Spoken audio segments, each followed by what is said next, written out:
Kasus dugaan korupsi di Pertamina tidak hanya cukup dengan meminta maaf, saudara. Ada permufakatan jahat di kasus ini.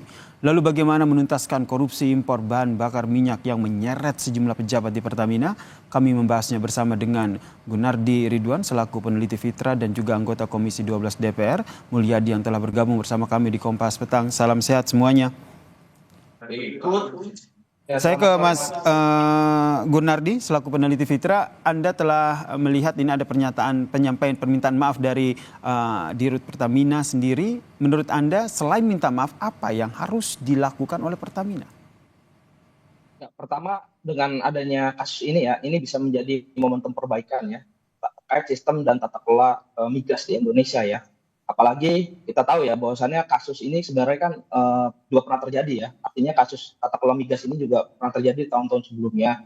Di mana juga bahkan pemerintah pernah membentuk tim reformasi tata kelola migas ya, yang mana memberikan beberapa rekomendasi untuk tata kelola migas tersebut.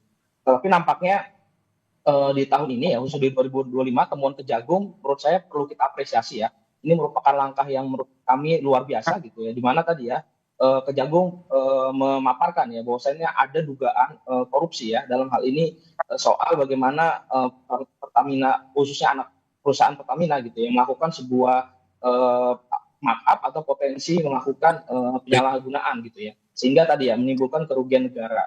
Apalagi saya pikir ya rentang tahunnya juga cukup lama ya, dari 2018 sampai 2023, di mana juga di situ ada era pandemik ya, di mana masyarakat pada saat itu sedang mengalami kesulitan secara ekonomi, tapi ada sekelompok orang gitu yang mendapatkan keuntungan. Dan saya pikir pemerintah perlu melakukan tindakan gitu, tindak tegas pelaku yang kemudian diduga ya melakukan indikasi korupsi, dan juga saya pikir ini tidak bisa main-main ya. Pemerintah ataupun aparat penegak hukum juga perlu menelusuri ya kemana alirannya gitu ya, biar lebih jelas dan juga tidak hanya mengambang di atas saja gitu. Menelusuri aliran ini lebih jelas sehingga memang Pertamina ini benar-benar harus diselamatkan dengan catatan memang orang-orang yang terlibat dalam kasus di dugaan korupsi ini juga diusut begitu.